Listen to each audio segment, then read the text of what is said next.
in the same room with them and they're sitting there doing nothing, but you just see them and you're just like, ugh. When I was 17 working at Disney, that guy's name was Steven. I'm a very easygoing person. It takes a lot to get under my skin. And I'm not hating. My hood have never let me be a hater. But I'm sure at some point you've met someone who constantly tries to one-up you. I'd be standing at greeter spot at Indiana Jones. Guests would come up to me like, "Where's the nearest loo?" Yes, if I could just draw your attention to my perfectly sculpted two-fingered Disney point, walk down that way and go immediately to the left. By the way, awesome Toy Story costume. High five. Oh! No, high fives! Officer Woody, I've been shot in the kneecap. Please help me. No, Andy's coming. Get down, get down, get down. Play dead. Shh, shh, lay down. Shh. Is he gone? Is he gone? Okay, I'm sorry. I couldn't help it over here. But did you guys need to go to the bathroom? Come with me. I'll take you the secret passageway that Andy won't find us. Shh. Shh, shh, shh, shh. No, it's okay, it's okay. My coworkers don't care if I take myself out of rotation. Let's go. This way. Oh, Andy's coming. Everybody down. My managers will see this. Oh my goodness, Steven is so amazing. Look at him. He's so good with the guests and he's so awesome with it. Andante, why can't you be more like Steven? I'm gonna put this in your personal file that we had this talk. Next time, it's a write-up. Even with him constantly one-upping me, I still loved Steven. My hood had never let me be a hater. You know I'd be hugging the block, son, GPS me. But then I noticed something that really started to annoy me. Steven was obsessed with Hunchback of Notre Dame. Now that's not the part that annoyed me.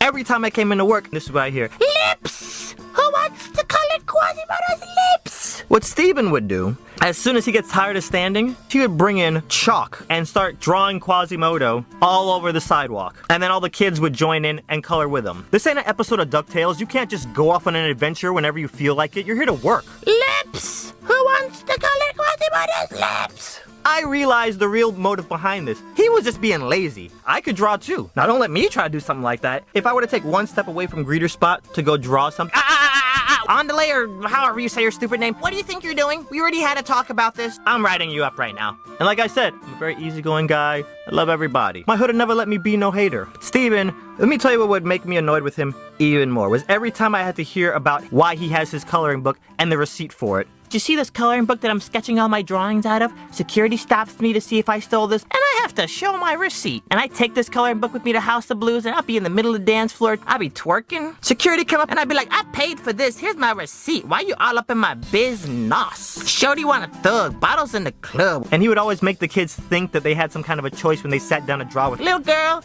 we could draw anything you want to draw. Who's your favorite Disney princess? Ooh, Ariel. Ew, girl. Ariel has fleas. Name somebody else. Anybody. Cinderella. Ugh, not girl. Cinderella is so thirsty. You don't want to draw her. Let's draw. Let me think. Oh, Esmeralda. No. Quasimodo. Let's draw Quasimodo. I'll let you color in his lips. Lips. Who wants to color the lips? I decided to spice things up. See that guy over there with the chalk? He loves Aladdin. Go over there and tell him you want to draw Aladdin and don't take no for an answer. I would send hundreds of kids over and he would come by like, oh, if I hear one more person ask me to draw Aladdin, I'm gonna go crazy. And I thought, you know what? I would love to see that. And at this point, I had already decided I was gonna self-term. Here was my plan. I was gonna one-up the one-upper. I was gonna come in like 20 minutes before his shift, use his chalk, go outside before my shift starts, and draw a huge mural of Aladdin's face. So I kind of found where they kept the chalk, and they kept it in the manager's desk. Now don't even worry about what I was doing at the manager's desk. That's not important. I go into work. Look in the manager's desk, no chalk. I look on the schedule, no Steven. I go out to greeter spot. Is Steven working today? No. He transferred over to Magic Kingdom. And you guys know that scene in Star Wars where Darth Maul kills Qui-Gon? And Obi-Wan's like, no! That was me. And Steven, even though you went and laid down in the shade and drew with the kids anytime there was any real work to be done, you know what, bro? I still love you because I'm not a hater. But you have no idea how badly I wanted to see your face when you walked around the corner and have Aladdin art everywhere. And as soon as I saw you, I would have screamed out, lips! Who wants to color Aladdin's lips? One time, we were on the monorail, and there was a little girl standing by the door, and I kind of twitched and put my hand out, and I was like, Madam, please stand clear of the door. Por favor, manténgase lejos de las puertas. My mom looked at me and she was like, you're failing high school Spanish, but you just fluently told that little girl to get away from the door and sit down. I don't know what you're talking about. I just blacked out. What did I say? That was the second time I ever rode the monorail. Tell me how I knew that. They're brainwashing us. Now, if Disney brainwashes their employees, just imagine for a second what they might do to the people that bring money into the parks. Think about it. From the time you drive over that invisible line and you're on Disney's property, you see over 100 subliminal Mickeys on an average trip to the park. And I would sit back and wonder what it was like for the first wave of cast members, like back in the 50s and 60s, like that first cast member that realized that something was up. Probably went to his manager like, is it just me, or is Mickey's face in a lot of places around here that it shouldn't be? Well, golly, son, what do you mean? Is everything okay? No, it's just weird because I'll work a regular shift here and then I'll clock out and go home, and every time I close my eyes, I see Mickey's face. Gee willikers, well, I better look into this right away. Give me 1 second. He knows. Send in the cleaner. I'm just telling y'all, watch out for the subliminal Mickeys. Do they call them hidden Mickeys now because it sounds less brainwashy? You know, the general public started finding out about this, so they decided to make it like a game, like, hey everybody, go see how many hidden Mickeys you can find. The kids run off like, yeah, let's get Mickey tattoos on my forehead. Oh, and before I forget, last Disney Confessions, I told you guys how amazing the Disney food was. Disney has turned me into a liar now because I went back there 2 months ago. And the food quality has gone way down. And for whatever reason, they doubled the price. You know you got a problem when me and all my black friends come to the parks and we won't even eat your chicken. I mean, that's code red. Okay, moving on. Attention would-be troublemakers that go into Disney, don't go up in there trying to be all cute. Let me tell you why. A lot of you don't know this, but Disney has secret service. I came into work one day, I'm walking up to greeter spot, and this guy in t-shirt and jeans comes up and he's like, which way did they go? Girl was like, that away. Pshong! Took off. I go up to her and I'm like, what the heck was that all about? Some punk kids just stole from one of the vendors. And who was that guy that just came up to you? Disney Secret Service. What? Disney has special security that dresses up like guests and they blend in. Don't ever tell anybody, okay? Okay, I won't. And see, that info changed a lot for me because this was the weekend right after I stole all the 8:30 shows. This cancels out pretty much 90% of all my other devious plots that I had in motion. And the managers, every time I came in for a shift, was still going out of their way to make my job as painful as possible. You know, I actually tried to transfer to Tower of Terror because that was my favorite ride at the time. I get to Tower of Terror, there's a 10-year wait to transfer over there. What I found out was at the time, that was the only Disney ride on any Disney property that you didn't have to smile. You could show up looking all depressed like you hate life, and it worked because it themed with the overall ride. And everybody thinks that you're just in character. People from Disneyland Tokyo were trying to get up into that ride. And to be completely honest, I loved working at Indiana Jones, so I figured if I can't get into Tower of Terror, I'm just gonna stick it out here. But the managers would just harass me daily. It got so bad, y'all, that I had to start taking my breaks in other people's break rooms. And something I learned really quick is Disney spoils the crap out of their character performers. In my break room, we got a rinky-dink TV from 1988, a VCR, and that's it. I walk into one of these character break rooms, they got a flat screen, snack bar, Guitar Hero. A lot of you guests will never know this because you never see behind the curtain, and honestly, you know what? I'm okay with that. It's just these managers. One day, Ron humiliated me so bad in front of the entire staff, and obviously, I can't do nothing to him. He's my manager. So you know who I took it out on? The guests. So I'm at Indiana Jones. Show started. We had two main rules at Epic. Don't let anybody sit in the aisles on the stairs, and don't let anybody in through the exits once the show starts. That's it. I'm posted at the second exit. This family walks up to me and Dad goes, yes, me and my family, we're visiting from England, and if it's not too much trouble, sir, could we just sit right over there on that empty bench, please? Sorry, man. Once the show starts, can't let anybody in. We've only missed 10 minutes, so we visited the other parks, and the bus just took so terribly long. We leave for the airport in about 40 minutes. If we could just sit right over there on that bench, sir, please. Sorry, man. Can't let anybody in through the exit once the show starts. Sir, but we're from England. Mm-hmm. Sir, please, I've spent all of my money on this trip. Once we get back home in England, I have to leave my family and work on an oil rig for 6 months, sir, because we have no more money. For 6 months? Yes, sir, please. No. Please, please, let's let me and my family in. We're from England. No. Please, sir. Sir, we just want to see Indy. Please, my children love Indy, sir. Please. You see that rock over there, sir? We'll even sit on the rock. Just look at the sharp edges, sir. We probably cut ourselves and bleed to death on it. We don't care. Just please. Please. Please. Let me think about it. No.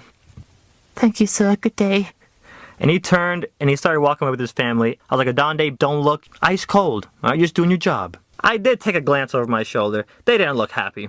Fast forward 2 years, I get a job as a lifeguard working at a Hard Rock Hotel, and I'm sitting up by the pool watching the water. Boom, it just hits me. It's like, dude, you ruined their vacation. That little boy was crying as he walked away. You know what?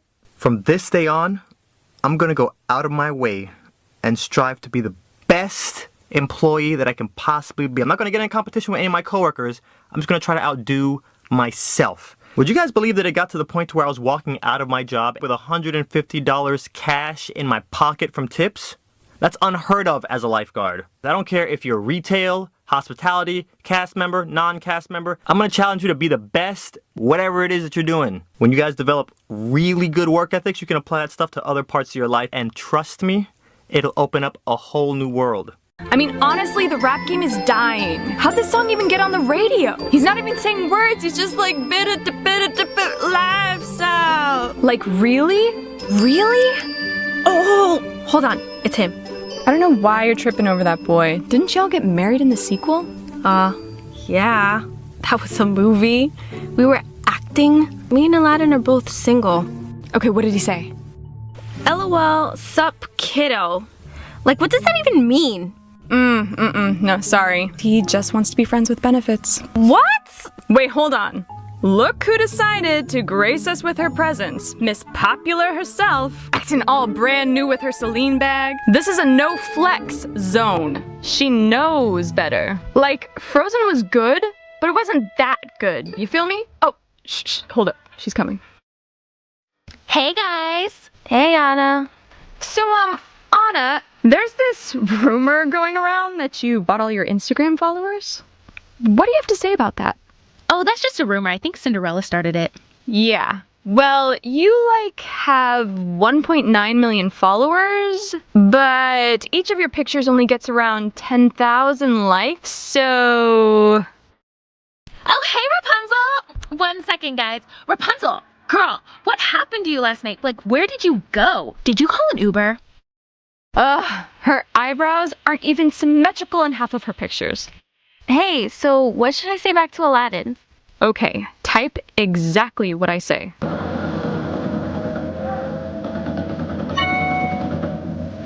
Hey, can you check and see who's texting me? It's Jasmine. Oh, okay. What'd she say? Just got out of class. Want to link up later? You want me to text her back? No! Bro, do you know? Okay, do you know who you're talking to? I am Prince Ali Ababwa. If I were you, I'd text her back now. Jasmine's high-key hot. Hey, don't worry about her. I got gals in different locales, okay? WT! It says he read it, but he's not typing anything. Stop overanalyzing everything. It's not that serious. I think he has a thing for thick girls now. I'm not even his top friends on Snapchat anymore. It's Pocahontas, Esmeralda, and Black Widow. Maleficent, are you even listening to me? Are you serious? Anna just uploaded a Kylie Jenner makeup tutorial on YouTube. Are you serious? Can you stop talking about Anna for like 5 seconds? You're like obsessed with her. No, I'm not. That girl is so irrelevant. Sebastian, come in. What's Anna doing? What's her 20? Anna just walked into Club 33, man. She in VIP with his squad, nicing up the place. Anna got the club going up? On a Tuesday? Okay, keep an eye on her and don't lose her this time. Hey guys. Mulan, hey, quick question. If you text a guy and he texts back saying, LOL, sup, kiddo, what does that mean? Was there an X at the end of it? What about a winky face? Nope. Not even a woman in the red dress. Nay. Ugh, he's a player. He just wants to be friends with bennies. You should just move on now before you get hurt. Retweet. That's what I said. These bros ain't loyal. Hashtag princess problems. Wait, hold on. Who? What number is this? Hello? Who is this? Air traffic control. How'd you get this number? What? Listen, I will fly my magic carpet whenever I want, wherever. You try to tell me I can't. My magic carpet is made out of Versace, okay? Versace. I got a pet monkey. Get in my tax bracket before you even open your mouth to talk to me. I am the Prince of Aqraba. You know what? I'm sorry. I lost my cool for a second. I was raised in the streets. My hood sometimes flares up. You're just doing your job. I'm sorry. You know what? You're right. I won't fly my magic carpet made out of Versace over the airport anymore. Okay. Yes. Okay, bye-bye. Hey, so whatever happened with you and Belle? Gals in different locales, son. Actually, you know what? I haven't texted her in a while. Let me holler at her right quick. It's Aladdin. What'd he say? He wants to know if I wanna. If you want to hang out at Hollywood Studios, right?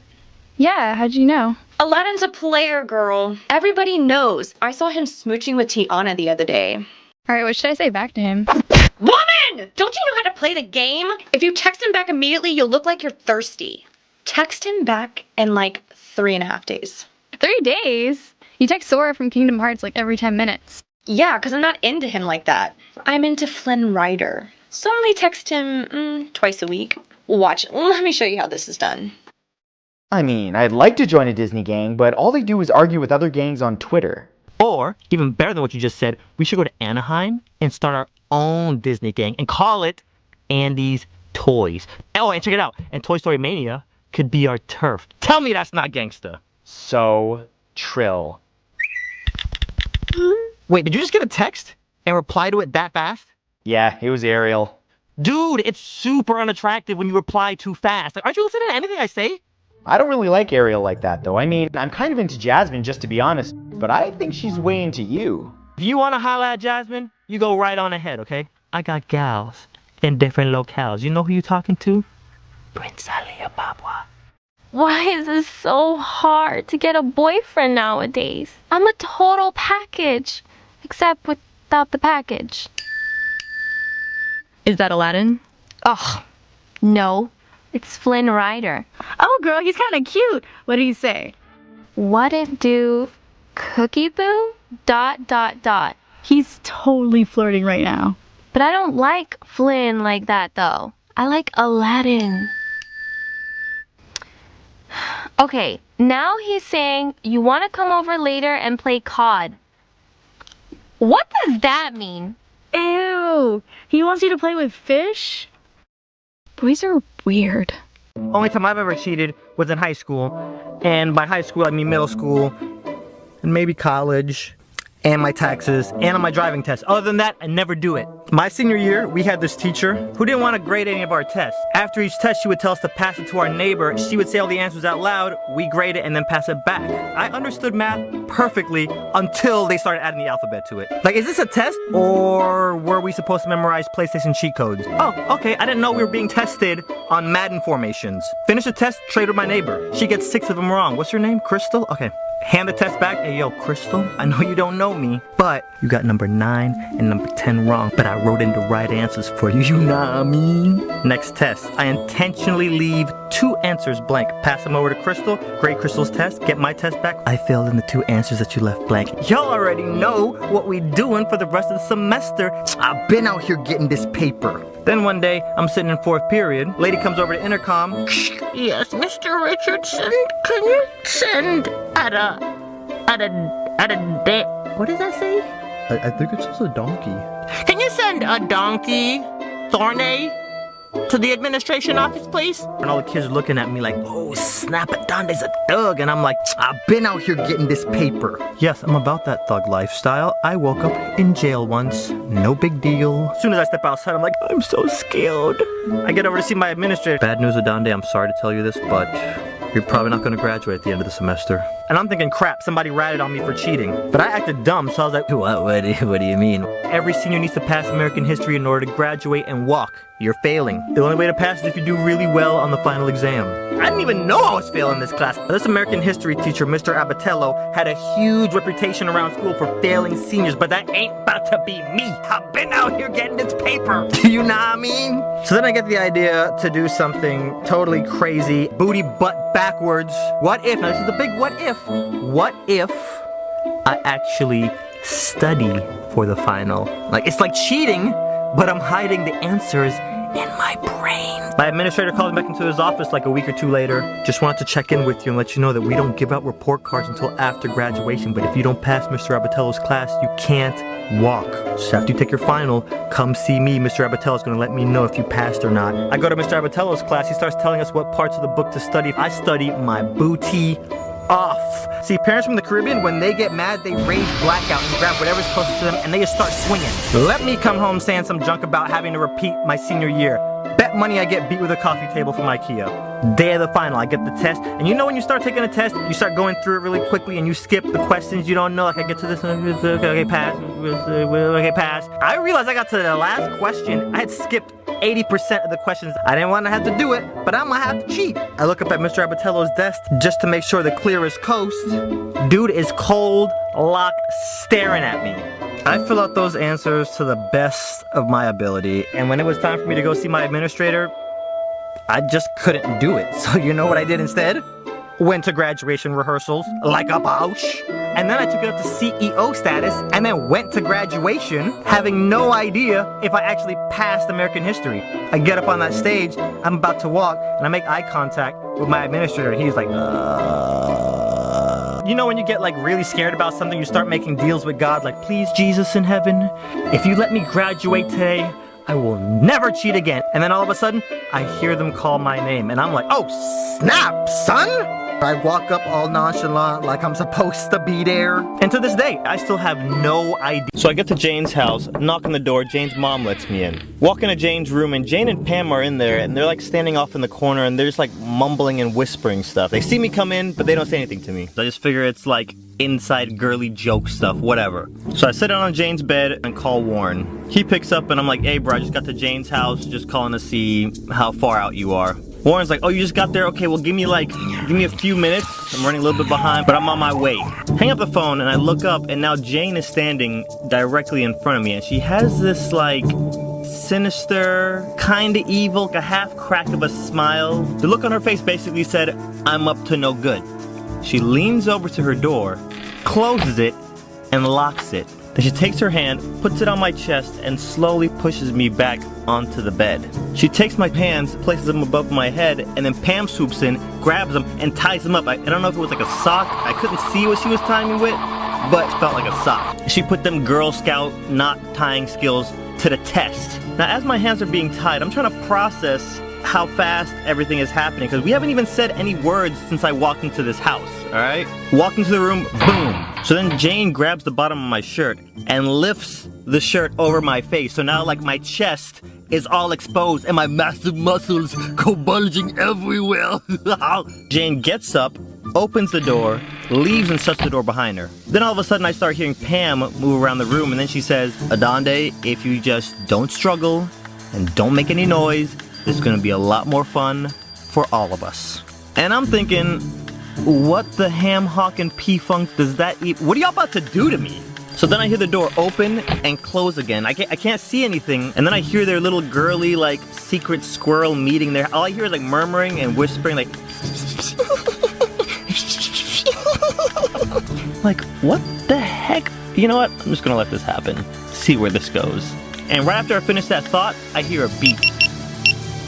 And then I'm like, whoa, whoa, whoa, whoa. Are y'all recording this? And they don't even answer. They just keep giggling like... Now at this point, I was gonna start putting up a little bit of fight and start struggling, but then I thought, once this ends up on World Star, they can't see my face. Girls are just gonna be watching this and like, ooh, who's this guy on the bed? Dang, but he got a really nice body though. So then I hear Pam walk around to the side of the bed where my hands are, and then Jane lays down on the bed next to me. There's this awkward silence in the room, and then all of a sudden, I feel something that's hot, but cold at the same time, wet. She starts rubbing ice all over my chest. So as soon as I feel it, I jump up like, ah! Pam quickly grabs me and like puts her hand over my mouth, and I'm just like, Jane is now like doing the alphabet with ice on my chest, and then she just suddenly stops, and there's awkward silence again. And I started thinking like, okay, these girls get really quiet, like they're nervous because they're about to go to the next level. And that's exactly what happens. Jane busts out with 2 blocks of ice, one in each hand, and she's going up and down like the sides of my body. And let me tell you something, guys, that did not feel good. That was unwanted icicle assault, 2nd degree. You know, warm me up to this. I probably would have liked it if you would have like eased me into this, not just assault me and force your ice religion on me. I start up making noise again. I'm trying to free myself before they start busting out more crazy stuff. Like they start pouring hot wax on me. I end up looking like Han Solo covered in carbonite. So then Jane like slows down and she takes one ice cube and she starts doing circles around my belly button. And then I feel her fingertips with her other hands creep around the top line of my boxers. And in my head I'm like, I know this girl is not about to go to the no-no zone. Like, I know this. This is about to be too hot for YouTube. Then Jane lifts my boxers, and then all of a sudden I hear, dun, dun, dun, dun, dun, and her mom opens the door. Hey, Jane, Warren's hit. Like, parents, you don't knock and open the door the same. It defeats the purpose. Okay, you knock and you wait for the go ahead. Because Jane's mom pulled the whole knock as I opened the door thing, and guess what she saw? The first thing, boom. Yup, Jane holding my boxers up, ice in hand, very obvious what you're about to do with it. My shirt over my face, and you know my muscles were bulging all over the place. They were glistening from the ice, those glistening muscles everywhere. I'm sure she dropped her cup in slow motion and was like absolutely appalled at what she saw. And that's another thing, like why don't parents ever walk in on us like when we're doing homework or when we're cramming and, you know, being a good student? They always walk in on us when we're doing some junk that's scandalous. Apparently, Jane forgot to re-lock the door when she came back in with the ice. So Jane's mom turned and walked away. Warren walks in like, did I come at a bad time? Anytime I went to Jane's house for like the next 3 months, it was so awkward around her mom. Like, her mom would not speak a word to me. She'd just walk by me and give me like that Luigi death glare from Mario Kart. And it doesn't end there, because for the next few months, anytime Jane and Pam would see me like out in public with a bunch of our friends around, they would always address me as Ice Boy. So they'd be like, hey Ice Boy, what's up? And all of our friends are like, why the heck are y'all calling him Ice Boy? No reason. Now, I never did see 100% if Pam was actually recording me. However, if that Ice Boy footage ever gets uploaded to YouTube, I'm gonna need y'all's help to flag it. If you don't even watch it, just like flag it ASAP Rocky. Because if it ever got uploaded and went viral, that could be bad. These where they can't keep secrets. I mean, I'm gonna keep it raw.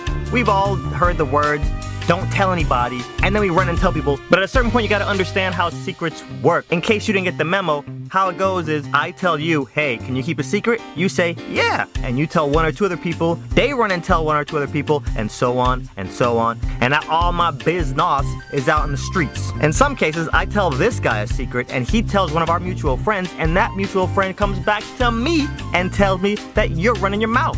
Now, you about to get dealt with. I used to be that friend that used to, run and leak some secrets, until that junk blew up all up in my face. I was good friends with this guy named Daryl and his girlfriend Jane, and it's hard being good friends with couples, because when they break up, guess who they come running to? You. They break up, I'm on the phone with Daryl, giving him some advice, and then he randomly busts out with, Donde, I'm a good dude. I'm a good dude. Jane think I'm a bad dude. Like, if I was really a bad dude, I can't even say nothing. I can't even. What's up, man? You could tell me. Promise me you won't tell nobody. Especially not Jane. Come on, man. We boys. We dogs. Bruh.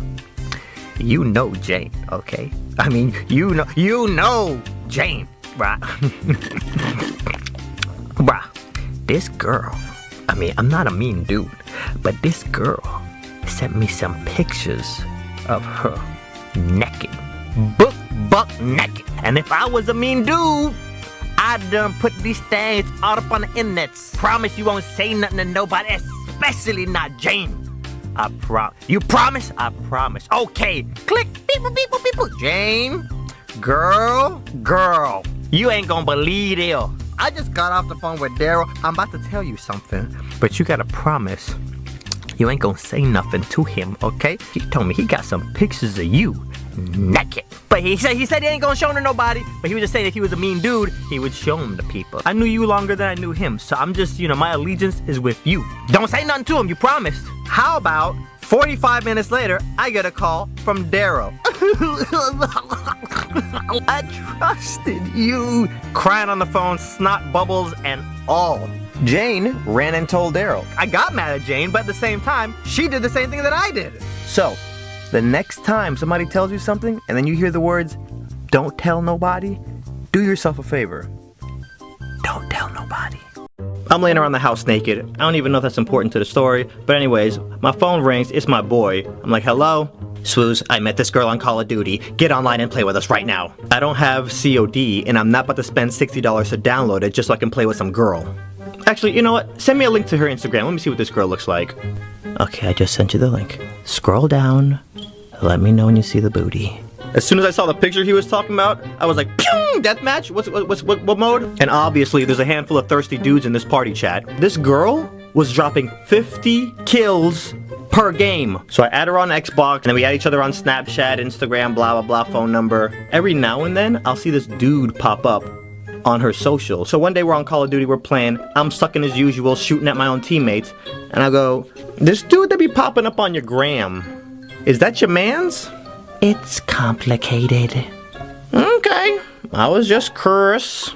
So fast forward a few months, I moved to LA, post a video on YouTube about it. She sees it and texts me like, you moved to LA? I'm visiting LA in a few months. I know so many good food places. Let's hang out when I get there. So I call up my boy like, yo, your Call of Duty girl wants to hang out.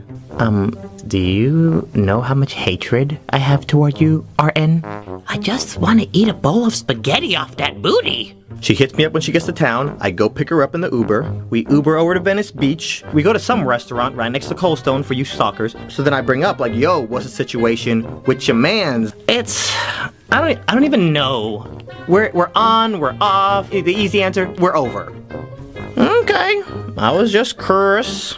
And then right after she tells me that, this girl just starts throwing back shots. She starts drinking like a fish at 4 p.m. in the afternoon. So we finish eating and she looks at me and goes, let's go back to your place. And then I go, Negro, you finna die. My boy calls me. I pick up and I'm trying to talk in code. I'm like, yeah, bro, can't talk right now. I have the plans to the Death Star, and I'm headed back to Alderaan. Just answer me yes or no, okay? The booty's it's not Photoshop, right? The booty's real? Is it nice and perky, and can you bounce quarters off of it all day? Affirmative. Is the booty 10 out of 10 IGN? Mm-hmm. You wouldn't even know she existed if not for me. Okay, bro, I gotta go, bye. We get to my place, this girl beelines right to the kitchen and starts drinking some more. We start playing some Mario Kart, then she gets a notification on her phone. Oh my glob, my boyfriend's trying to hack my Snapchat. I thought you said you was single, bruh. It's complicated, Adonde. So she runs out to the balcony, calls her boyfriend, and starts smoking. I go into my bedroom and lay down. Back at the restaurant, I had half a shot of Patron. It all hit me at once. The room's starting to spin. I'm a lightweight. She gets off the phone, comes into my bedroom, and then straddles me on the bed. What are you doing? It's okay. I cheat on him. He cheats on me. It's fine. It's not that kind of show over here. Sorry about it. If I wanted you, I could have you. I'm not gonna lie, it was kind of hot with her talking like this, but she went in, and right before our lips touched, I was like, 9! A, you lied about having a boyfriend.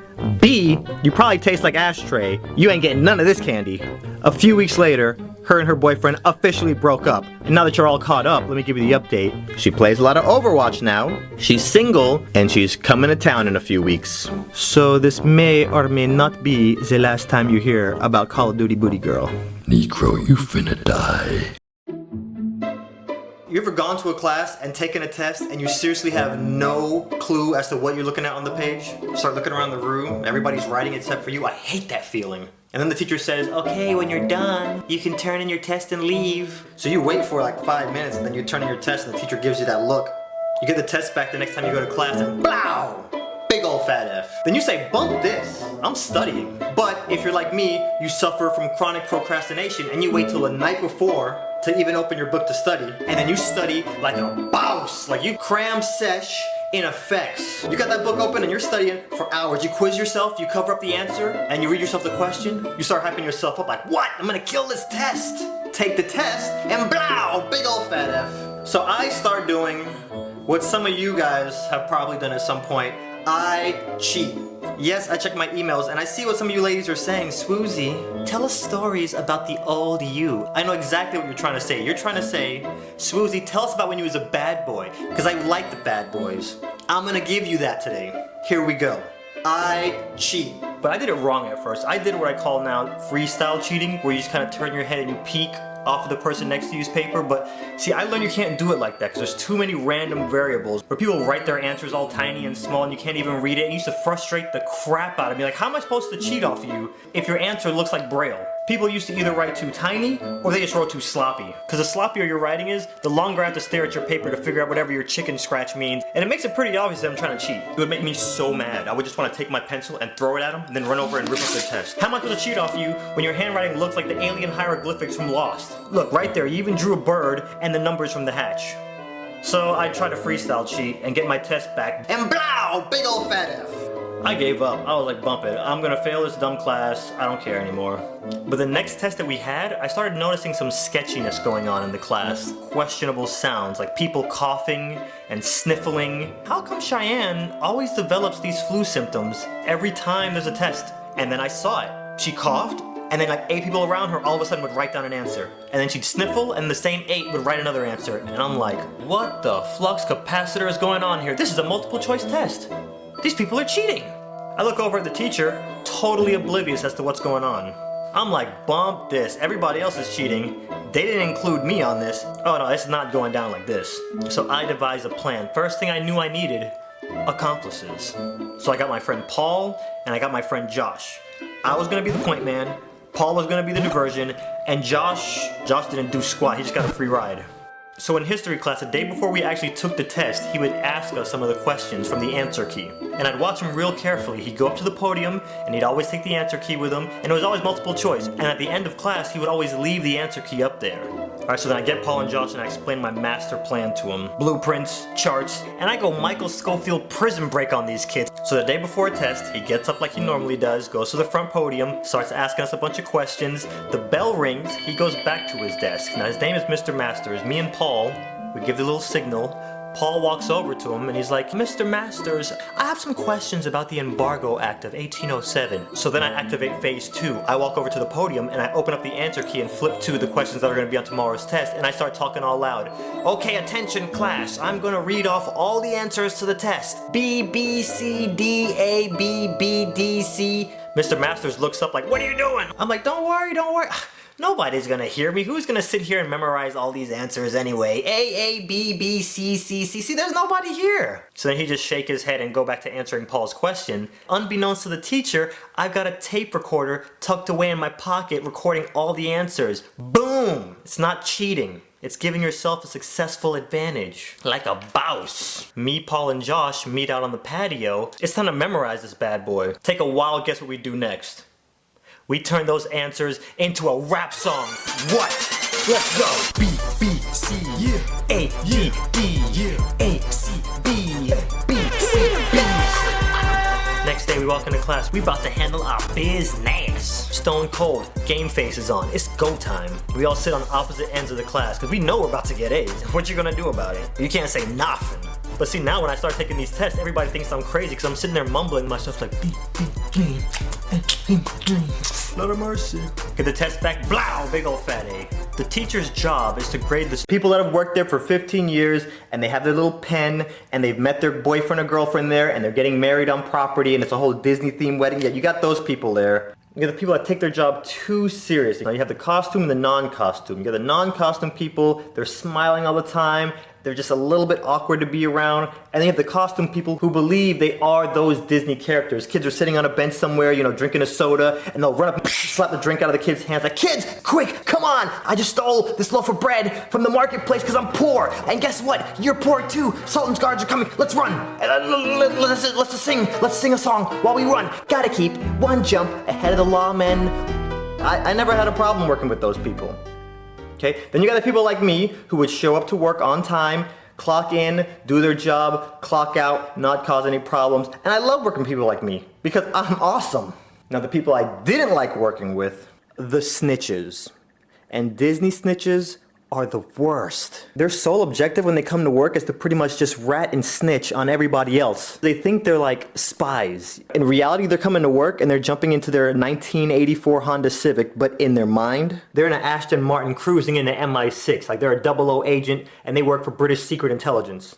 There was one day I went into work and they put me outside of my ride and I was not in the best of moods to be all smiley. And in the corner of my eye, I see the other greeter standing there and he's just there tapping his foot. You know, he's staring at me with his hands on his hips like, oh, he thinks he's all slick. I see him go over to the phone. 2 minutes later, a manager shows up. Anyways, I got reprimanded that day and I'm like, dude, you're 38. Why are you ratting on some 16-year-old? Like really, man, come on. But oh, don't get me started on the managers over there, okay? I can't talk for other Disney parks, but the managers at MGM in my section, oh, wow. Okay, so we had 5 managers, and they would rotate every week, and 4 out of those 5 managers hated my guts. One of them was black, and you'd figured the one black guy would be the one that liked me. No. The black guy hated me the most. See, you can't give some black people power. We're your best friend until you hand us that clipboard. And then as soon as we get that clipboard, all of a sudden we think in our own minds we're Lion-O, Lord of the Thundercats, and we rule over all of Third Earth and Thundera. Like, you can't give some black people that clipboard. Now, the managers didn't start off harassing me. Like, this happened about 6 months in, and everything was magical at first. Like, at orientation, that was probably the best orientation I've ever had for any of my jobs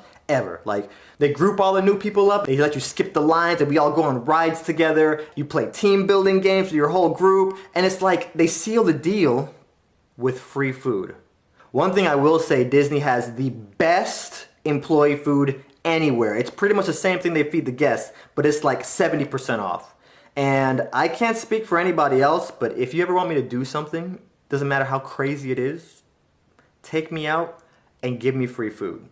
If that orientation lady would have sat down next, I probably shouldn't even say this on this video, but anyways, if that orientation lady would have sat down next to me and leaned over and whispered like all quiet, like, Adonde, we're glad you're having a good time. Welcome to the team, but we need you to kidnap the Prime Minister of Australia's daughter tonight. I would have looked up at her like, yo, get me on a plane now. Forget Inception and we have to go 4 layers deep and plant a little idea of seed like a parasite. No. If you want me to do anything, bump all that. Just like take me to P.F. Chang's and buy me like $200 worth of food. Disney knows what they're doing, but they kind of brainwash their employees, and it's not a natural thing. I mean, to smile for 8 hours a day, every day, and listen to that same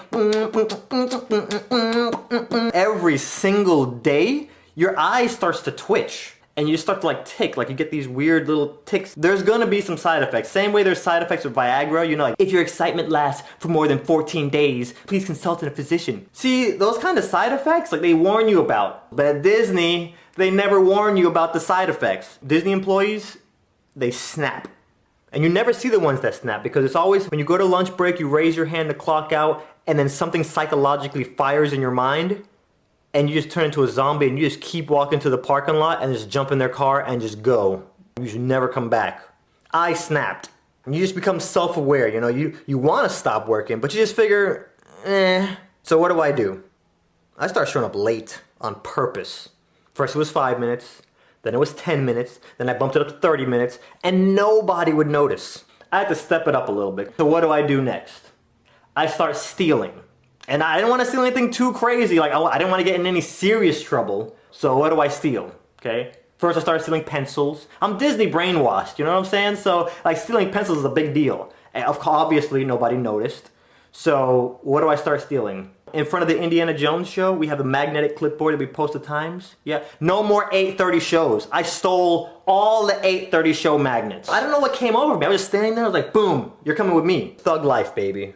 Okay? Get on my level. And then one night, you know, my shift is over, I'm about to go home, and then some random manager from a completely other section of the park comes up to me, he's like, hey, kid, what's your name tag say? Adamantium, come with me. I'm walking with this guy, I'm like, what's up, man, I'm about to go home. He's like, no, you're not going home. We need you. All right, a company just rented out the parks, and they only rented out half the park. So you see over there by Star Wars, where there's no lights and it's pitch black and there's a bunch of roaches scattering around and Lord knows what over there? We need you to stand there for about 3 hours. And I'm looking at this guy like, you're kidding, right? I gotta go home, man. I got school tomorrow. He's like, well, look, buddy, I'm sorry. Okay, we all got things to do tomorrow, but you gotta stand over there. In case any guests get lost, we need you to stand over there in the darkness, and if they walk over to you, redirect them back over to civilization where all the partying is, okay? We're gonna all be over here. You stand right over there. I'm like, okay, well, how long do I have to stand over there? Maybe a few hours. I'll come and let you know. I'm over there standing, and the longer I stand there, the more heated I get. This guy's talking to me like I'm talking to me like I'm an animal? Who do you think I am? Why am I the only person standing over here? I don't see anybody else. I quit. I'm done. I'm out of here. Peace. I'm walking. I'm done. That's it. I don't care what happens. I am done. I hope that guy sees me walking out. And as I'm about to get to wardrobe to clock out, I look down the street, and all I see are Disney chefs, and the entire road is full of just free Disney food. Chefs are tossing pancakes in the air in slow motion. You got chefs on the grill. Free food galore, and that comes as one of the packages. Like, you can rent out the park, and the entire park is catered. I gotta get some of this food. But it's like all rich old people around. Like, I can't blend in right now. You know, I assess the situation and I realize, okay, 1, I'm rehiring myself. 2, I gotta find out what the deal is with all this. So next day I come into work and I pull aside one of the employees that have been there for like 3 years, and I'm like, yeah, people can rent out the parks? She's like, yeah. I'm like, okay, crazy question, I know.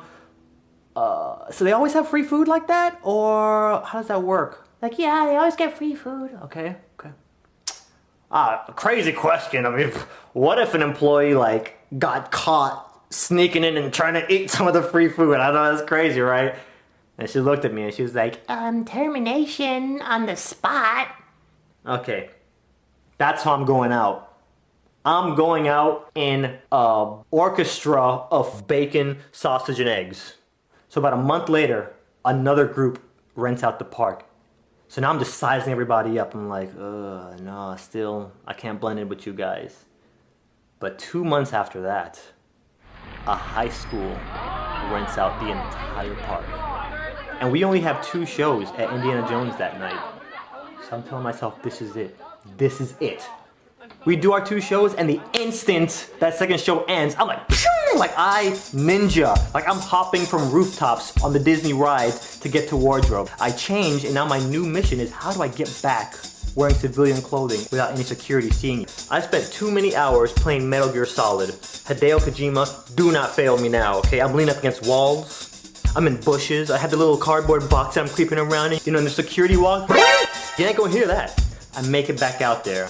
I grab a plate and it's like hamburgers, chicken, pasta. I'm eating French toast for no reason. They have seafood, steak, ribs, Pillsbury Doughboy is like doing cartwheels in the background like hee hee hee hee. They have fish, they have everything. They have gummy berry juice. You know, from the cartoon, the potion that they drink, they have the real gummy berry juice there. I ate so much food. Oh my gosh. I showed them. My kids might be obese because of some of the stuff that I did that night. And then I realized, like, crap, I don't want to be the one kid that's running around by himself eating all this food, so I gotta blend in. So I look around and I find these group of kids, and I just kind of chameleon my way into their little clique. Next thing you know, me and my new BFFs, we're going on all the rides together. It was one of the best nights of my life. They never caught me. They never found out about it. Yeah, Disney. You're supposed to go to school, get an education, and not fall in love with your teacher. How you gonna look when you're with your boys at school and your boys are like, yo, look at Alexis, dog. Nah, Alexis is she aight. But Miss Mernando. Our teachers make being a teacher look easy. I can only imagine if you were like an attractive teacher. I never was attracted to any of my teachers. Not never. Not damn my life. Until second semester of college. Shout out to Valencia, Osceola campus. First day of class, I walk in like, why is this model sitting at the teacher's desk? Yo, her face. Stop it. So about a week into the semester, I'm just like, how do I stand out? Like, have you ever had a teacher that you thought was cute? How do you get their attention? If you get all A's, somebody she's taught before has got all A's. Maybe if I fail, like, worse than she's ever seen anybody fail, ever. Let's try that. Then, you know, when I walked by her one day, I checked her ring situation, and she ain't have no engagement ring, no wedding ring, no nothing. It's open season, my dude. I noticed I was getting, like, randomly territorial over her. A student would walk up to her like, Miss McKnight, I noticed the value of X. I wanted to run over and be like, yo, back up before you get smacked up. The more and more the days went on, the more and more confused I got, because I was kind of like, just, you're single, I'm single. Besides you being my teacher and probably losing your job, what's the problem? So the first test comes along, bomb it. Second and third test, bomb those. Okay, boom. 3 Fs. Her office email was the equivalent of the DM. So let me slide on up in here. Yeah, I'm the guy who's in your Monday, Wednesday, Friday class. 3rd row from the left, 2nd row from the back, that's me. And then I realized I'm so lost in this class, I don't even know what to ask. Like, I don't even know what I don't know. Yeah, Miss McKnight, I don't understand. Send. So she answers one of my questions, then I was like, oh, by the way, your fit was on point today. Them shoes went with that outfit, like, perfectly. Not a smooth transition, but I sent it. And this girl went radio silent. Ghost protocol. I hit her up a few days later, she ain't even replied to that. The gig was up. I mean, it ain't even like you got a boyfriend. Whoa. Come here. Come here, get closer. Let me see that. What is that? You got a boyfriend now? You engaged? I'll leave you alone for 1 weekend, bro. 1 weekend? Oh, I was hot, boy. Okay, I gotta abort because my mission essentially was to get the lowest grade you've ever seen. Now I gotta somehow salvage this mission and pass this class. You out here doing your own thing, I'm about to, okay, fine. You wanna act single, I'ma be single too. I failed that class so hard. I got my grades and I was like, screw it. I'ma be not stripper, animator. I get those confused sometimes. A TV series and then you have to find new purpose in life. Like you'll just be sitting there like, what am I supposed to do now? My sleep schedule gets so jacked up whenever I find a new TV show. Like all day I'm tired, and then as soon as it's time to go to sleep, I'm wide awake. But I'm gonna tell y'all what makes me tired no matter what. Reading. True story, not exaggerating. Basically, what happens is whenever I find a new TV show, and then I go to try to read something, it does not go well. I can't say reading makes me sleepy because I can sit on Facebook and Twitter all day long and not get sleepy, which made me realize it's books. I'll be at Cold Stone putting all this vanilla Oreo deliciousness all up in my mouth, like size, holla at me because I'm on a diet, but not really because I do whatever I want. And every time I look next door and see somebody sitting outside Starbucks reading, I get so jello. Like sometimes it just amazes me. I'll just sit and stare at them like I'm on a safari looking at a rare animal like, oh my god, look at them. They're actually turning the pages. I seriously think there's a factory somewhere where they just spray every single book with chloroform because every time I sit down to read something, it's just like blah blah. And then I wake up like 2 days later. If anyone ever wanted to kidnap me and sell me on the black market in Bangkok, basically all they'd have to do is walk up on me and be like, hey, can you do me a favor and just read this out loud? And I'd be like, yeah, Harry Potter by J.K. Rowling. True story, not exaggerating. But you know what else I noticed? I procrastinate a lot more whenever I find a new TV show. I just can't pull myself away. Like my puppy will be looking at me like, and I'm like, Cooper, relax. Okay, I'm just gonna watch one more episode of Heroes, and then I'm gonna feed you, and we can go to the park and run in slow motion, okay? Just one more episode. And then Siler kills the girl that I've had a crush on for like half the season, and the episode suddenly ends, and I'll be like, no! One more episode. And then 15 hours later, I'm still watching the stupid show, and then my dog is laying next to the front door dead in a pool of his own pee-pee. If we had a lunch date at 3, and I don't show up until 3:45, don't blame me. Blame Lost. Like if you text me, and I don't text you back, Walking Dead marathon in black and white. I fail a test at school, or I show up late for work. Yo, it was the My Little Pony mid-season finale last night, son. Don't even try to act like you didn't watch it, okay? Brony, stand up. You know what though? It's much safer to invest your time into YouTube than it is for TV. I'm gonna tell you why. Because if you drop from 14 million views one week to 7 million views the next week, guess what? YouTube ain't gonna be like, yo, your channel sucks. And you wanna know why they don't do that? Because it's not fair. I think the reason why these networks are so quick to cancel shows without giving us any closure is because they know there's not a whole lot of consequences. You ever heard the phrase, back by popular harassment? We should probably take that to the next level. Because if these network heads cancel shows and when they're in Santa Monica walking on the street, all of a sudden, or when they're out at a restaurant with their family and the servers start leaving little notes on the bottom of their bill. I'm not saying don't cancel shows, just if you're gonna cancel a show, give us 3 or 4 episodes of closure. Don't just pull the plug. 4 million viewers might be bad rating for television and not seem like a lot of people, until one of them steals your Mercedes. So network heads, next time you're in a meeting discussing what shows you're gonna pull the plug on and try to replace with new shows without giving us any closure, just remember, nowadays, people take their entertainment very seriously. And this whole experience starts off with you waiting in some ungodly long line. And unless you're a baller or an Armenian prince or really popular on YouTube, you're most likely gonna be in a line. So you get in, everything is overpriced, especially if you go clubbing in LA or New York. What? And here's something else I don't understand, like, if you get a table, that bottle magically, soon as it crosses the club entrance threshold, it becomes $5 million a bottle. And we also, a lot of you girls know about this more than the guys, the creepsters. You've got two categories of creepsters. The creepsters that usually hover around the bar. Those are the awkward people in the club with questionable motives. And a quick side note, never ever accept a drink unless you watch it being poured from the bottle. Even some of your quote-unquote friends have questionable motives. You got the bar creepsters, and then you got the dance floor creepsters. You're in the middle of dancing to Beyonce, and then this dude just runs up and starts dry humping you. No words exchanged, that guy. And once you're settled in the club, one thing that nobody's gonna escape is the judgmental eyes. Guys posted up on the wall, giving other guys the side eye. Girls, y'all do it too. Oh my god, Becky, look at this wretch. Who does she think she is? Snapchatting in the middle of the dance floor. It doesn't matter what you do, people will find a way to sit there and judge you. And can we talk about what the heck is up with these DJs nowadays? Like, they play one good song and then 2 hours of filler. And now that I'm on that topic, you have to yell so loud to communicate even the simplest message to anybody that you're losing your voice after you've been at the club for an hour. And by this point, that overpriced drink is starting to talk to you. So now you gotta break the seal. And you go to the bathroom, guess what? There's another line there. So you finish handling your business, you turn around and go to the sink, and there's like a bathroom bellhop there, and he's got like blow pops and Skittles and Starburst. He's got his tip jar, all right? He's holding the soap. As soon as you put your hands in the sink, he's like, keep putting his hands in there, helping you wash your hands too. Like, bro, I got this. I don't need your help. You're at a 7, I need you at about a 2 right now. So next thing you know, boom, the club's closed, and they turn these big old spotlights that they got from like the Starship Enterprise, like the brightest lights you've ever seen in your life. And here comes security and Popo yelling at you to get out of the club.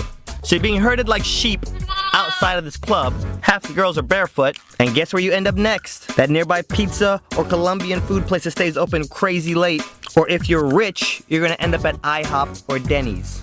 And best believe you're gonna be surrounded by all the same club people that you just were hanging out with. The table right across from you is gonna be those creepsters, and he's gonna be sitting with them same judgmental girls. They're gonna be looking at you like, ew, look, Becky, that same rat from the club, ew! She just dipped her french fries into her pancake syrup on her shirt stack. Who does that? Ew!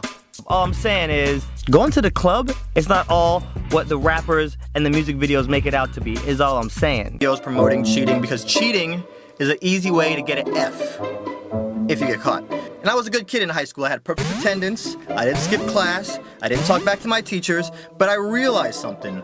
School is an institution that almost silently encourages cheating. We gotta wake up at 5 or 6 o'clock in the morning, we gotta wait on the corner for the bus, you get to school, and when you finally come out of zombie mode, there's distractions around every corner. Have you seen what these girls are wearing to school nowadays? And they're literally maturing right in front of your eyes. You'll be sitting in class, and then buttons on Chrissy's blouse are just popping off. And then you got those teachers who just teach you the same boring way that their teachers taught them. I mean, don't get me wrong, you got plenty of really cool teachers out there who show their classroom YouTube videos and they'll crack a joke every once in a while, but there are boring teachers all over the place. I know for a lot of these teachers, they look at it as a job. You don't have to be boring. And another thing you don't have to do is you don't have to give us 5 tests on the same day. Most teachers are pretty smart, and I'm not sure why it's not a universal thing by now that all the big science-related tests are on Monday, all the math tests are on Tuesday, English on Wednesday. Nice, clean, structured. No, makes too much sense. I think some of these teachers do it just to mess with us. I can see it now. Teachers in the break room. Hey, Jim. Hey, Bob. Crazy weather we're having, huh? Yeah. Hey, when's your next test? Let's coordinate. How's Thursday? Thursday's perfect. You know what? I'll give them a test too and tell them that it'll count 20% to their overall grade. Nah, make it 30%. You think 30's better? Yeah, we gotta make it stressful for these kids, you know? Give them a taste of what it's like in the real world. It's hard out here for a pimp. Yeah, for sure, I know. Word to the mothership. You know what? And on Friday, I'll give them a take-home test. and none of the answers are gonna be in the textbooks. That'll totally ruin their weekend. Jim, yeah, you're a genius. I guarantee you those kind of conversations go down when students aren't around. And when we have to juggle a social life, an online gaming drama, and a job, then you pile on multiple tests, you practically force our hand and give us no option but to collaborate. This girl Yolanda approached me and asked me if I wanted to be included in her cheat circle. She told me her plan, and on test day she'd take the test, pass it back to Dana, Dana would pass it to me, I'd pass it to Jamie, boom. My response was kind of like, oh, that's a pretty good plan. If 2 of the 4 people don't mind getting an F. What is this, amateur hour? I mean, luckily for you guys, this is not my first pony show. By the time you do all the work and finish your test and you pass that back, class is gonna be over. So I came up with a new plan right on the spot that put her plan to shame. I told her I've been watching Mr. Hare, and on test day, he always reaches into the bottom left drawer at his desk and hands out the test. So here's what's gonna happen. Dana, he's gonna be the legs. I'm gonna be the eyes. Yolanda, you're gonna be the brains, and Jamie gets a free ride. She's gonna be the freeloader because there's always a freeloader. Put the plan in motion. The janitor opens the door to his class before first period at 7:05. Mr. Hare doesn't show up until 7:15 like clockwork every day. He's consistent. I like that.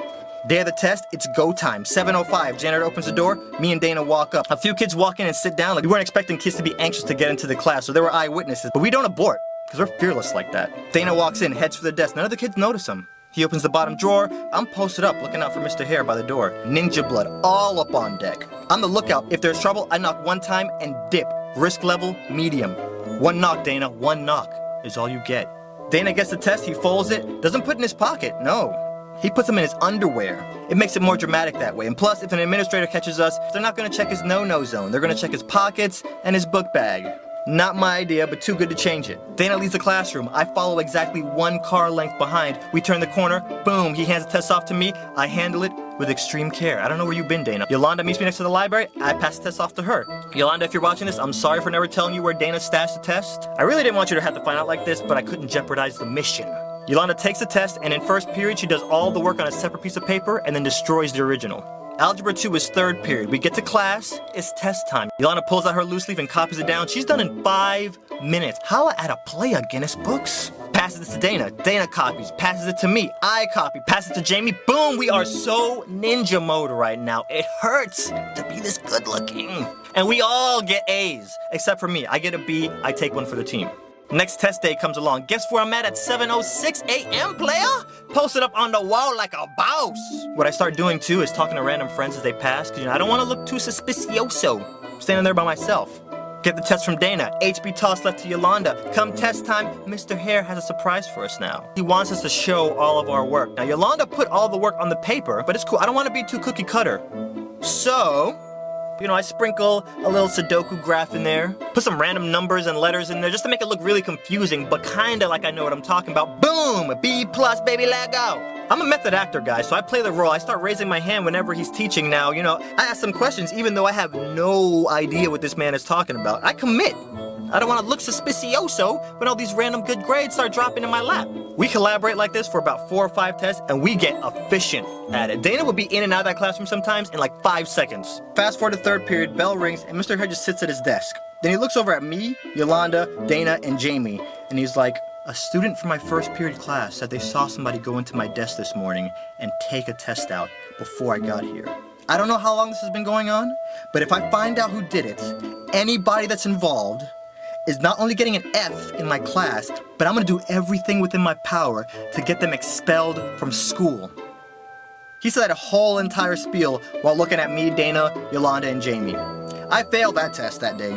Thank goodness the semester was pretty much over and we only had like 1 other test after that one, and I didn't do so well in that. You already know that I share a lot of my personal life on YouTube, so I'll skip over a lot of the boring parts and get right to the juicy stuff. I was born on a little island in the Caribbean called Trinidad. What some of you guys don't know is I was actually conceived out of wedlock. I was an accident. My parents were still in college. These things happen. They got married 3 months before I was born and then moved to Trinidad. 2 years after I was born, my little sister Daka came along and we played outside all the time. I'll never forget, there was this girl that lived directly behind me. She was like 17 and she was so beautiful. One day I was playing with my toys and she took one of my action figures, stood him up, and drew him I thought this was witchcraft. I grabbed my own pencil and paper and started drawing too. I showed my parents and they freaked out. Even though it probably looked like crap, that was the right encouragement at the right time. And I drew almost every day from that day on. Now in Trinidad, I lived in a town called Digomatin. And at the time, it was a pretty rough area. Like I remember going to the bank and my dad would tell me, if some guys come in here wearing masks and they start screaming and waving guns around, just lay down on the floor, don't look at them. And I remember waking up one night and saw some random guy in my hallway and then another random guy going through my drawer, and I was like, oh, I've been expecting you guys. Well, I know what to do. I'm just gonna lay here and look away. I wake up the next morning and walk into the living room. Yeah, we've been robbed. So as a safety measure, my parents put bars on all the doors and all the windows, and then we got like 10 attack guard dogs. And some of you guys might have noticed I have a little scar on my left cheek. That's because one of those dogs attacked me. A few months after that, we packed up all of our stuff and moved to America. The first thing I noticed is that the soda here tasted really nasty. Second thing I noticed, y'all had cable TV. See, in Trinidad, we only had 2 channels. One that showed Looney Tunes all day, and another channel that showed old kung fu movies with the cheesy sound effects. And then I discovered the Disney animated movies. Shortly after I discovered Disney, I discovered anime. And right around the time I found anime, I got into video games. When I had that controller in my hand, everything in the world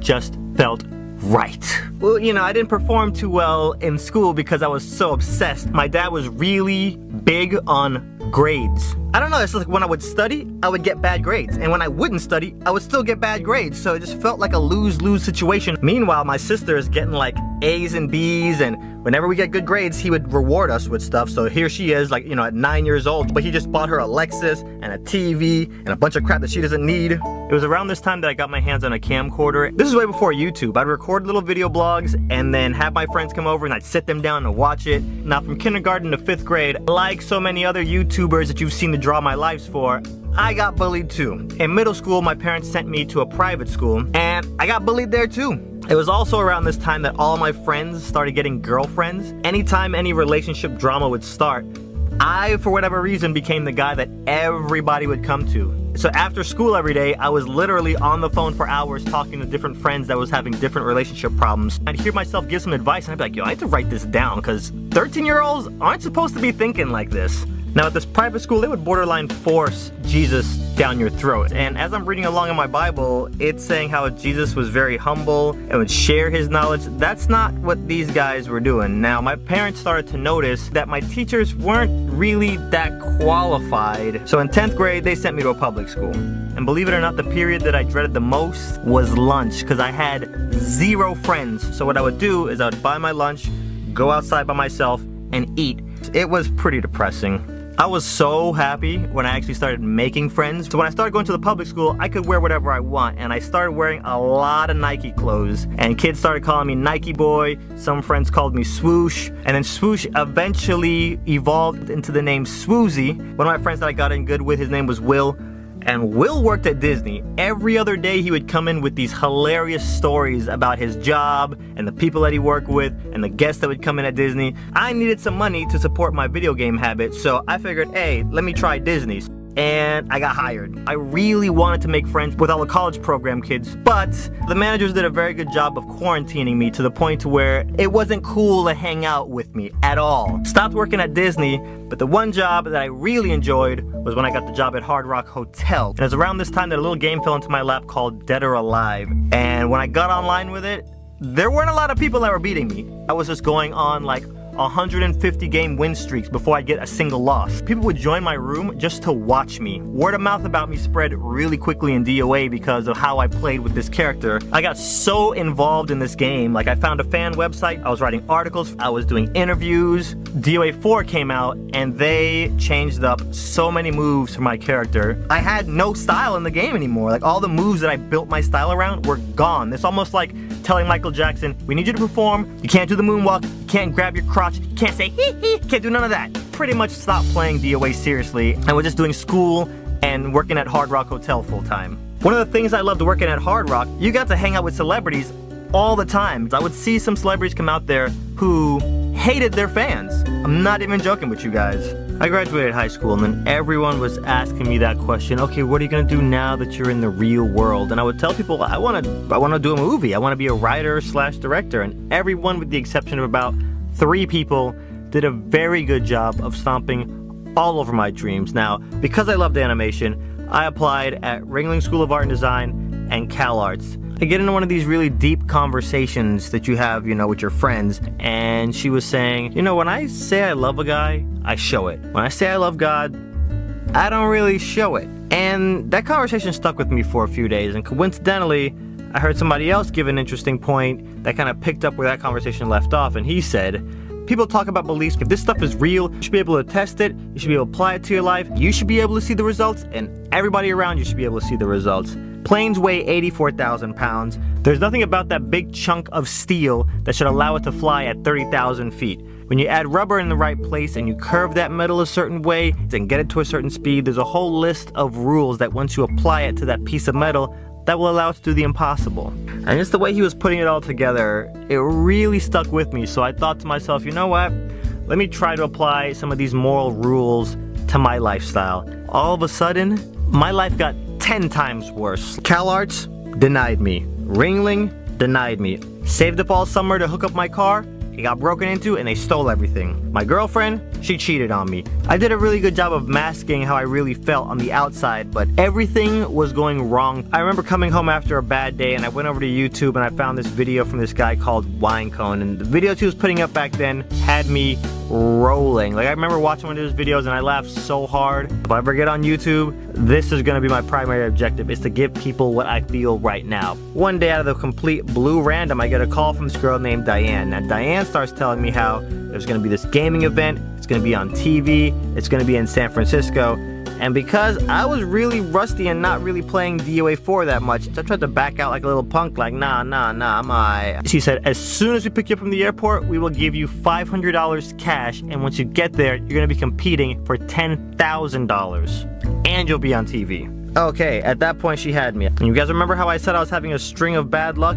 Guess what happened next? Yeah, my Xbox got the red ring of death, so I could not practice. Flew over to San Francisco, came in third, and then went back to work at Hard Rock Hotel. Now, once I got back to work, I was constantly coming back from my shifts late, because once word started spreading around the hotel that I'm gonna be on TV, everybody wanted to stop me and ask me how I got into the gaming thing. You know what? I'm just gonna make a YouTube channel, and I'll update everybody there, so that way I'm not like a broken record 90 times a day repeating the same thing. And I slowly felt myself getting gradually addicted to uploading videos. So, shortly after this, I stumbled onto an interview at cgchannel.com where they were interviewing one of the top guys at ILM. And toward the end of the interview, he said he was going through the process of finding a project that would take him from 0 to 60 for their first attempt at making a feature film. I just called up ILM and got a hold of this guy. He actually patched me through to his superior, Patty Blau. And as I'm talking to this lady, I'm looking her up on IMDb. Worked on Jurassic Park, she worked on Back to the Future 3, she worked on Star Wars Episode 6. So I told her about my script,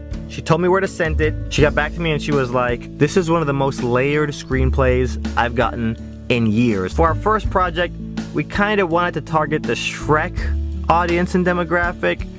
This project is more PG-13, so unfortunately we're going to have to pass, and they actually passed on my script to make the movie Rango. Now, back in the gaming world, DirecTV announces that they're actually going to start a full-blown TV show about gaming. They're going to have a draft, and the best players that compete at this competition are going to get $30,000 and be on a team. And you guys know the expression, don't quit your day job? That's exactly what I did, okay? I saved up for about a month and a half, and then I kind of just went on call, and it was the scariest move I had ever made in my entire life. Because most of the top DOA players, they didn't have day jobs, so they just sat home playing DOA, practicing all day, and I already had a lot of catching up to do. So, practiced my butt off, took my last $1,500, spent it on a plane ticket and a hotel, and I even overdrew from my bank account. I'm not gonna lie, I had to call my parents and ask for some money to get transferred over to my bank account. The day of the event, I was so nervous. And to add to all the stress, I had a manager walk up to me and he was like, some of these other top players, they're saying you're all hype, you're saying you're not good at this game, I hear you're a nice guy and everything, but I don't care about that. I'm here to pick the best players in DOA, and from what I'm hearing, you're not one of them. So don't be surprised if I don't pick you. So the tournament starts, I win one, I lose one, win one, lose one, and the players I was losing to weren't really considered top players. The managers at this tournament had the power to pull 2 players of their choosing out of the brackets and set them up on the main stage for a challenge match. Then the managers started calling me up for the challenge matches. They put me up against all the top DOA players that were there back to back. And I went undefeated. Then I got matched up with one of the dudes that I suspected was doing a lot of this trash talking, and I beat the brakes off this dude. And then for my final challenge match, I got set up to fight Master. Now, out of the last 10 DOA tournaments, Master had won like 13 of them. So I sat down, win a round, lose a round, win a round, lose a round, win a round, and then Master suddenly just stands up and goes to shake my hand, and I'm like, dude, what are you doing? And he's like, it's done, it's over, congratulations. I look at the screen, and I won by 1 round. So the next day of the draft, they drive us over to the Playboy Mansion, and I got drafted to the Los Angeles team. Quitting my day job, not having any money in the bank, like, this was a huge moment for me. Master gets drafted to the Dallas team, so at the after party, I walk up to him and I'm like, hey, if you intentionally took a dive, it means more to me than you will ever know. And I kind of got a little choked up. For every team, you had a male DOA player and a female DOA player. My team drafted a female who had just picked up DOA, so she really didn't know too much about the game. However, my manager believed, because she was a competitive PC player, that she'd be able to pick up DOA pretty quickly. That wasn't the case. DirecTV moved all the players out to LA to film the first season, and my manager had me spending all 8 weeks teaching my teammate how to play this game. So for those 8 weeks that I was out there, I only won like 2 games. I had no practice. Needless to say, come season 2, I didn't get drafted. However, DirecTV had me on the show doing MC work and some hosting stuff, so I'd interview the players, that kind of thing. Now, right after season 2 ended with DirecTV, this other video game TV show came along called WCG Ultimate Gamer. I went out, I auditioned, I got casted, and that whole experience was just equally as crazy. So with all this crazy traveling and all the exciting gaming stuff going on, I had a lot of content to put up on my YouTube channel. A few months later, a mutual friend of mine introduced me to his classmate, a girl by the name of Michelle Fons. Michelle did YouTube, and she had like 200,000 subscribers at the time. So we started following each other on Twitter. We started DMing each other. She was like, you need to get up on that partner program, and you need to start taking YouTube really serious, because your videos are pretty good. Took her advice, skipped forward a year and a half. I'm out in LA for a gaming event, and my friend Jacob Patterson takes me to a house party. I walk in, Shay Carl is there, Smosh is there. About 30 minutes after I got there, in walks Andrea's Choice and Michelle Fawn. And this was actually the very first time me and Michelle met each other in real life. We sat down on the couch and we pretty much just talked for 2.5 hours. Toward the end of the conversation, she was like, dude, let's just do a collab channel together. After we did our collab channel, both of our individual channels had gotten crazy to the point to where we couldn't even really devote proper time to our gaming channels. And one afternoon, I opened up my email and YouTube had sent me a gift card to buy some camera equipment. Now, to some of you guys, that might not mean a whole lot. Even though they sent this gift card to a few hundred other people, I was so honored that I had grabbed the attention of the staff, 1. 2, I had so much admiration for this website. It felt like they believed in me. It's something that cost nothing, yet my entire life, all my friends and family, they couldn't do it. I'm just a boy with a dream, so, and to wrap this all up, I don't know if I'll ever become a film writer or... Okay, I'm in humanities class taking a test, and in the corner of my eye, I notice a very suspicioso-looking book chilling underneath somebody's desk. And then a few seconds later, I see an equally suspicioso toe creep in and turn the page, and I'm like, oh, how cute. Somebody's cheating. See, in high school, if the teacher catches you cheating, you get an F in the class. In college, they kick you out of school, so it's a different ballgame. So I will take my F like a house. Thank you very much. Then this girl, Sarah, takes a piece of paper and hands it back to my boy, Sean, sitting next to me. And I'm like, oh, Sean, I didn't know it was like that. I thought we was friends. He didn't even include me on this whole little cheating operation they got going on. But Sean sees me see him, and he comes up to me in the hallway after class. He's like, yo, Donde, if you want, I could hand you the answers, while we taking the test. And I looked up at him and I was like, "Nine!" And this would have been the first time that I actually get to be the freebooter. See, cheating is an art, okay? So you don't use elementary cheat tactics in college. That's insulting. This is serious business, and when I get involved, junk gets real. And y'all already know, when I cheat, I go all out. I assemble a team, I get matching Mini Coopers for all of us, I enlist the aid of a tiny little Asian man to crawl through the ventilations, and by this point, I had already given up my bad boy ways. I'm on the road less traveled. get up on my level. So I declined affiliation with this rudimentary, outdated cheating tactics. But next test, oh look, a loan book coincidentally open. I wonder how that got there. And it would have been so easy for me to cheat because the teacher was not paying attention. We sat in the back row. At this point, it's free money. Imagine walking by an ATM and it's just spitting out money and everybody's going crazy. Oh my God, look at all this free money. And you're the only person being honest and not taking any of it. It was at this point that I devised plan B because I saw where all this was going. Every test they're getting A's, I'm getting C's, and sometimes worser. End of the semester rolls around, last test before the final. I start getting toward the end of the test and I realize, you ain't gonna get a good grade in this class, bro. Execute plan B. I put a little note at the bottom of the page saying, please see back. I start, Dear Mr. Osborne, bro, I've been struggling the entire semester to try to get a good grade in this class. I can't get it. And I don't know if you noticed, but people in your classroom be cheating, dog. I ain't gonna say no names because I ain't no snitch. Okay? But they might have even asked me to cheat with them, and I said, "Nine." And it's really hard to be an honest student, getting bad grades, and sitting by all semester watching dishonest students get good grades. Holla at a player. I'm just saying, I ain't no snitch. So don't even try to ask me who it is. I don't know if you got some extra credit I could probably do to get my grade up, but if you do, I'd appreciate it. Please let me know. Yo, homie, swoozie. Follow me on Twitter, team follow back. Next day, teacher calls me into his office, and I'm like, yeah, Mr. Osborne, you wanted to see me about something? He's like, yeah, I read your little whatever on the back of your test. I'm like, hey, I hope you ain't calling me in here to rat on nobody, because I ain't no snitch, okay? No, I didn't call you in here for that. I was actually gonna... Okay, listen, fine. Since you put a gun to my head, I'll tell you, it's Sean and Sarah. They've been cheating all semester, and you don't even be paying attention. I know you over there doing your thing, but they be cheating every test, and they get A's, and I'm getting F. I'm just kidding, guys. I didn't snitch. I ain't no rat. But he was like, yeah, if you want extra credit, do X, Y, Z, turn it into me by this day, and I'll accept it. I got a C in that class. Is your spidey senses going off? Or like internal smoke detectors? Something's wrong. I smell it. Something's wrong.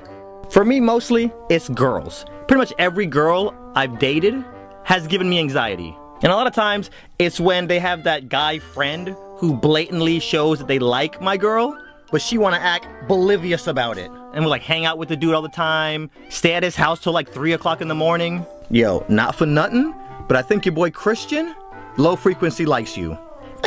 What are you talking about? You don't think it's kind of suspicious that he bought you a $200 gift card for Victoria's Secret? Relax. It's my birthday present, he said. Your birthday's not for another 5 months. Adonda, you're being ridiculous. Anyways, let me call you back. I'm at the spa with Christian. We're about to get couples massages. You know what makes me real paranoid when I have a girlfriend? These rap songs? For whatever reason, these dudes love saying, yo, I smashed your girl. So, any future girlfriends, if I ever call you and leave you a voicemail like, where you at? Why you ain't pick up the phone? Is Gucci Man over there? Mira, is he over there? He better not be over there. You know what else? Planes. Planes give me anxiety too. I don't even have a phobia of flying. It's just every time I go to board a plane, my brain always goes, hey, you know what we haven't thought about in a long time?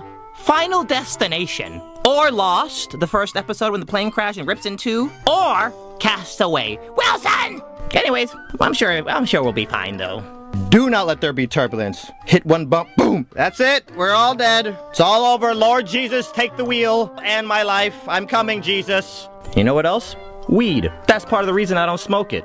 You know, I tried it a few times back when all the hip hoppers were always putting it in their songs. They don't do it so much anymore, right? So I was like, let me try it. I stopped.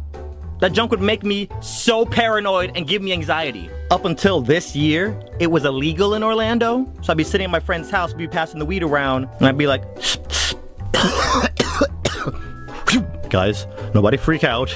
There's a DirecTV van outside. Jonathan, did you call for satellite repair? It's a cop. It's an undercover cop. Who snitched? Oh my God, I'm going to jail. I can't breathe. Okay, which one of y'all snitched? Harry, was it you? Don't try to act like you don't know what snitches get. Plus, I have a bunch of friends who like to do this thing where they don't think their thoughts through to conclusions. See, all my female friends love puppies and just dogs in general. Me and all my friends will be in the car, right? Everybody in the car doesn't smoke weed except for the person in the passenger seat who is a known weed smoker and always has weed on them. But my lady friends will be in the car, we'll be at a gas station, they'll look over, see a police car, and the word K9 on the side, and they'll be like, oh, run over to the police car. Oh my God, officer, roll in the window, officer. I saw K9 written on your door. Is there a dog in here? You wanna pet him? Yes, please, oh my God, please. Oh my God, I just cry whenever I see a dog because I don't know what else to do. Bring the dog back to the car. This is a drug-sniffing dog. Dog be looking at us like, I know.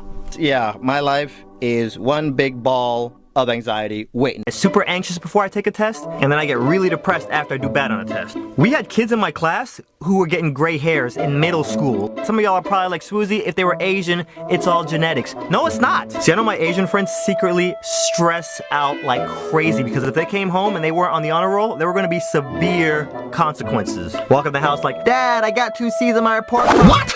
You get a 2C on your report card? You disgrace your whole family! Time to die!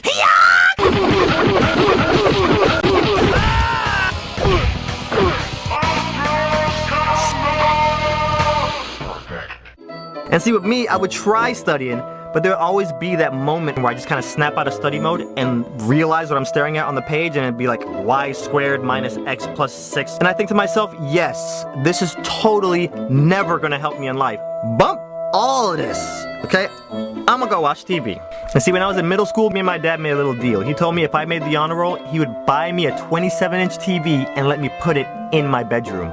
And see, the one class I did not have to worry about was French class. The teacher would just teach us French words and then teach us basic conversation, and once a week she would turn off all the lights and we'd watch Beauty and the Beast, completely dubbed in French. The class was the easy A until we actually got textbooks. Masculine, feminine nouns, conjugating verbs, prepositions, like bump all of that. And I get to that first written test, conjugate the following verbs into past, present, and future. What? Get this crap out my face. I'll be danged if this is the class that holds me back from getting that 27-inch TV. And then something just tells me, look over to your left. My boy Josh is like burning through this test. He is like quietly singing Be Our Guest in French. C'est la fête, c'est la fête. And that same little voice in my head just whispers, cheat off of him. My eyes kind of just scrolled down to his paper and my hand just started reflexively writing down everything I saw, and boom, B+. So next test comes along, and y'all already know I'm cheating, okay? I wasn't always a goody-goody. I used to be up in the clubs popping bottles, but it's cool, because Josh was one of my best friends at the time, so I knew he wouldn't even mind. Next test comes along, Josh gets an A, I get an A. Fast forward to the next test, I'm sitting there practically flipping through the Best Buy catalog, and I notice Josh is moving a little bit slower on this test than he normally does. He fills out an answer, I fill out an answer. Then there's a pause. They fill out another answer, and then I'll fill out an answer. And there's another pause, and then I hear him say, Adonde, stop cheating off of me. Okay, I'm gonna act like I ain't even hear him say that, okay? Then he writes another answer, I wait for a second, and then I write an answer. And then he says it a little bit louder. He's like, Adonde, stop cheating on me. Shh, Josh, just let it happen. Just let it happen. Fermez la bouche. Fermez la bouche. So there's a long pause. He writes down another answer. I wait for like 30 seconds, and then I write down an answer. Miss Price, Adonde's cheating off of me! Yelled it out in front of the whole class. I'm not even exaggerating, y'all. Needless to say, I got an F on that test, a C in the class, and no honor roll. See, Josh is lucky my thug levels had gone down by the time I got into middle school, because the old me would have been waiting for him outside the class, and as soon as he stepped out, get all up in his face like, my dude, why you snitching? This is not a game. What, you think this is a game? Now I gotta open up a can on you, partner. I didn't choose the thug life. Thug life. Don't you just love getting into arguments with your friends? We're having a civilized conversation, talking all normal, and all of a sudden people start talking like this! And why can't we always think of the best comebacks for an argument? The day after the argument is over. And I know you've had people try to suck you into those pointless arguments, like if aliens exist, or if the Illuminati is real. Like, what are you gonna do with the rest of your day that you weren't gonna already do, knowing the aliens are real? Because at the end of it, you're gonna believe what you believe, I'm gonna believe what I believe, but now you wanna fight. And believe me, you don't want this problem. I beat Smash Brothers on hard mode. You don't want this problem. Trust. And I seen Matrix 99 times. Today. You don't want this problem. Speaking of Matrix, I got in an argument one time with my girlfriend over Matrix. Her favorite thing was racism! If we were out eating and the table next to us got their food first, racism! She's playing a game online and she loses, racism! So I'm at her house one day and she busts out with, Hollywood is full of racism. Even your precious movie, Matrix, is full of racism. and see, I am well versed in anything that I like, so don't come at me and try my life. Well, what you don't know is the directors of Matrix stole the idea from a black lady and she won in court. However, I'm positive that the whole movie is not some symbolic racism poke. And her aunts, uncles, and cousins were all at the house. And if you pull me into an argument, be very, very careful, because 9 times out of 9, I already have evidence to prove you wrong, but I'm gonna let you dig your hole deeper and deeper. Low key, I'm over here Birdman hand rub, because I'm about to drop a bomb on all these turkeys. Neo's supposed to be Jesus. Guess who they got to play Neo? Keanu. Racism. You just don't see it because you're an Uncle Tom, Adonde. And I love when they start making personal attacks on you. What, anyways, so yeah, I let them go on like this for like 15 or 20 minutes, and then I dropped, oh yeah? Matrix is racist? Guess who was one of the first people they offered the role of Neo to? Will flipping Smith. Boom! Drop the mic. Who's your daddy? Me. I showed them some videos of Will Smith's wife talking about how he got the role, and he turned it down. This other time, I was in an Uber with my friend, and I don't know how we got on the topic, but then they said, yeah, when you die, it was your time to go. So I'm like, yeah, but no. There's no such thing as accidental death. When it's your time, it's your time. And sometimes when people sense during a debate that their argument is flimsy, they'll get all personal for no reason. Well, when I was a little kid, people broke into my house. They put a gun to my head and a knife in my mouth. But then they let me go because it wasn't my time. Okay, that's nice that they let you go. And I'm sure you're a big fan of the Final Destination movies, but I don't think death is on some schedule and they look at the calendar like, oh, Time to kill him. When it's your time to die, it's your time to go. No exceptions. so you're saying death is predetermined on a time schedule and there's no exceptions? Okay, what if we're speeding along in this Uber and I open the door and jump out and the car behind us runs me over? Does that mean it was my time? If that's how you see things, cool. I disagree with your theory and I'm gonna look down at my phone now. And the worst part about all this is when you lose friendships just because you don't see things the way they see things. First, that's not smart. Surrounding yourself with like-minded people, that's great. But think of the benefits by having a few people around who don't think like you. That's all I'm saying.